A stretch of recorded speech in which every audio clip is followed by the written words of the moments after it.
ဒါလေးကိုတော့မလုပ်နိုင်ဘူးလားပတ်စံကိုဘာသာရှာနေကြိုးစားဦး နေပုံနေအနာတော့တင်လိုက်ပါတော့ခိုင်းထားလိုက်ပြီးလား နင့်ကိုခိုင်းလိုက်တဲ့အတော့ကိုကြာဂျာမအခြေပြုအကြံဖတ်မှုဆိုတာဘာလဲဂျာမအခြေပြုအကြံဖတ်မှု GVV ဆိုတာကအမျိုးသမီးနဲ့အမျိုးသားများအကြားလိင်ကွဲပြားမှုအပေါ်အခြေခံပြီးတော့သူတို့တွေရဲ့စိတ်ဆန္ဒနဲ့စံကျင်ကရုပ်ပိုင်းဆိုင်ရာလိင်ပိုင်းဆိုင်ရာစိတ်ပိုင်းဆိုင်ရာထိခိုက်နစ်နာစေခြင်းဖြစ်ပါတယ်ကမ္ဘာ့ကျန်းမာရေးအဖွဲ့ WHO ရဲ့အဆိုအရကမ္ဘာပေါ်မှာအမျိုးသမီး3ဦးမှာ2ဦးကသူတို့တွေရဲ့ဘဝမှာမိသားစုဝင်လက်တွဲပေါ်ခင်မွန်းတို့ရဲ့ရုပ်ပိုင်းဆိုင်ရာလိင်ပိုင်းဆိုင်ရာအကြံဖတ်မှုဒါမှမဟုတ်တည်ကျွမ်းသူသစိမ်းစသည်တို့ရဲ့အကြံဖတ်ခြင်းတစ်မျိုးမျိုးကိုတွေ့ကြုံနေကြရပါတယ်ကျွန်တော်တို့ပတ်ဝန်းကျင်မှာအများအားဖြင့်မိန်းကလေးများနဲ့အမျိုးသမီးများကအကြံဖတ်မှုကိုအများဆုံးခံရသူများဖြစ်ပါတယ်။ဒါအပြင်အမျိုးသားများ LGBTIQ+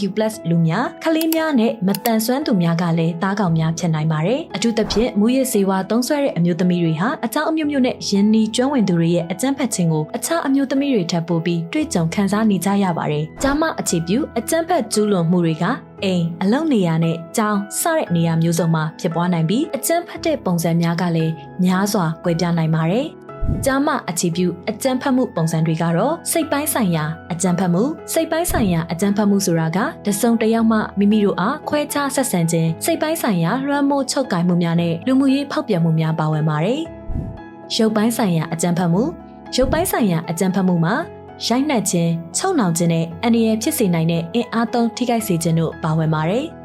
လိင်ပိုင်းဆိုင်ရာအကြမ်းဖက်မှုလိင်ပိုင်းဆိုင်ရာအကြမ်းဖက်မှုမှာတော့မိမိဆန္ဒမပါဘဲအာဓမပြုကျင့်ခြင်းလိင်လုပ်ငန်းတွေမှာလောက်ကင်မှုစိတ်ခိုင်းခံရခြင်းနဲ့အခြားသောလိင်ပိုင်းဆိုင်ရာအနိုင်ကျင့်မှုများပါဝင်ပါတယ်။လူမှုစီးပွားရေးဆိုင်ရာအကြမ်းဖက်မှု